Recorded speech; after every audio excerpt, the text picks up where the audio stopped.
ก็ทำเอาไปตามสภาพเนาะเบิ้ง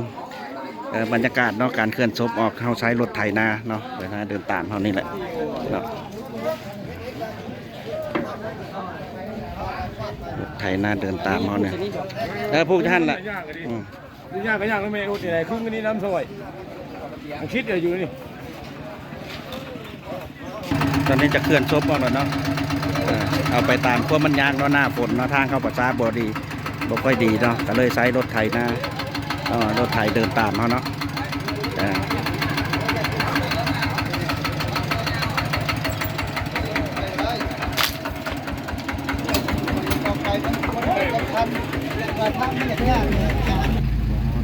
ขบวนเคลื่อนศพเนาะใช้รถไถนาเดินตามเนาะการเคลื่อนศพไปประสา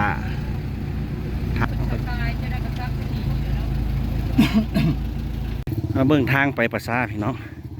นอกจากแรกเขาจอดรถไว้แล้วก็ลงยางเนาะคือรถซบไซส์แต่รถไถเดินตามลากเนาะเอาบ่รอดพากันยากกับเบื้องทางพี่น้องทางเนาะอยู่บ้านตรงภูเด้อเมืองไซบุรีแขวงสารเขตตอนนี้เขามางานสัปนกิจศพเนาะลำบากขนาดพี่น้องเนาะเดี๋ยวติดตามไปเบิ่งไปชมน้ำกันเนาะ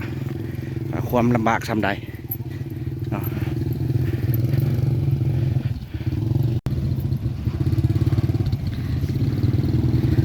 เบิ่งความลำบากพี่น้อง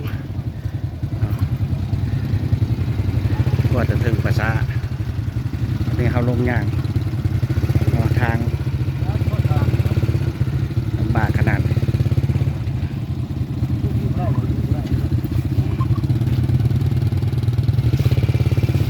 เดี๋ยววันว่าที่วันว่ารถเข้ามาได้วะแต่รถจักรยังสิไปบ่ได้เลยนะนี่เห็นบอกเกือบเลยพี่น้องนอนลำบากโอ้งานทรมานเบิ่งน้ำกันพี่น้องเนาะเนี่ยได้เขาก็ต้องได้ไปเนาะได้เวลาถึงที่ยากขนาดใดเขาก็ต้องได้ลุยเนาะเพราะว่าทีมงานเขาบริการถึงที่ยากที่ง่ายก็ต้องได้สู้เนาะนี่ทีมงานเขาก็ยังได้เดินน้ำกันเนาะยังได้ยากน้ำกันเนาะจัดกันยาวๆเลยพี่น้องเป็นได้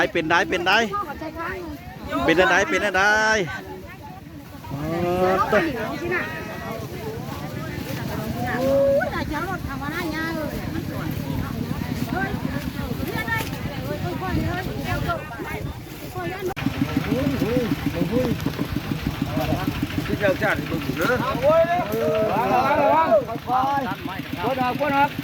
ก่อนไปมาดิไปเดี๋ยวขาด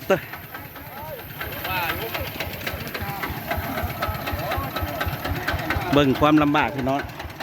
เบิ่งความลำบากน้ำกันเนาะทางโซกโซนขนาดใดย่างไว้ขึ้นเด้อทางหน้า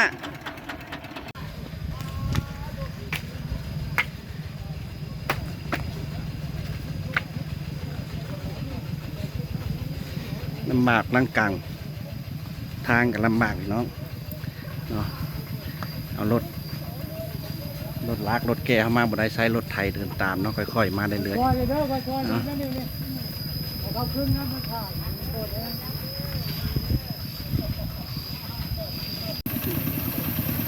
ตอนนี้ก็ถือว่า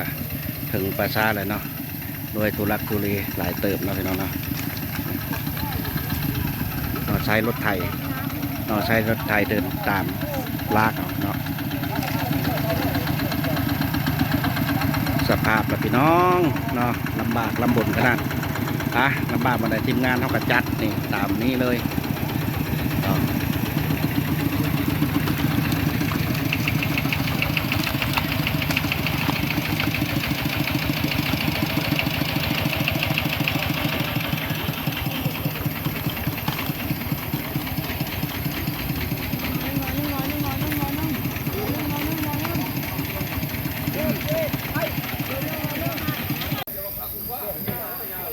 ตอนนี้ถึงประชาเนาะเกียมจะเคลื่อนศพลงมา กว่าจะถึงพี่น้องเอ้ยเนาะทุลักทุเลเนาะจากใดทางลำบากขนาดเนาะลำบากขนาด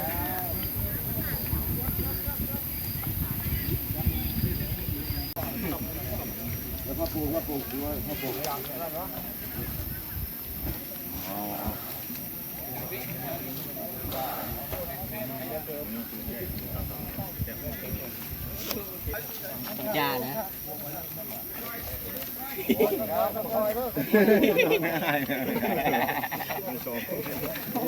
ดำๆได้เรียกมาเลย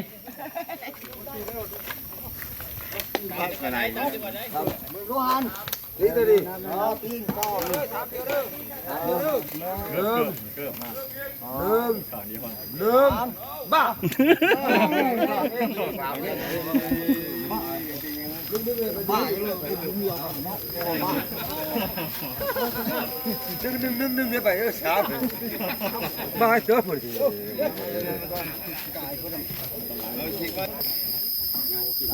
เกี่ยมเนาะจัดแต่งศพ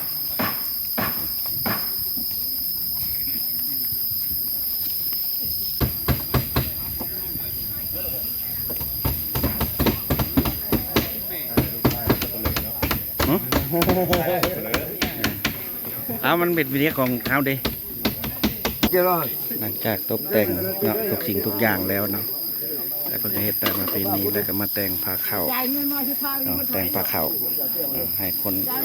ที่เสียชีวิตนั้นเนาะได้กิน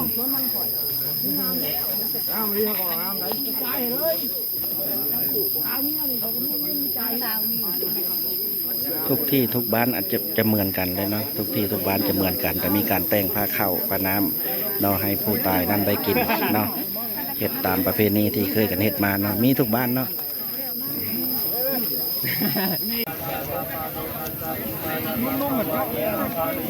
ไปจอดไปจอด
เงยจุ่มหนึ่ง เออ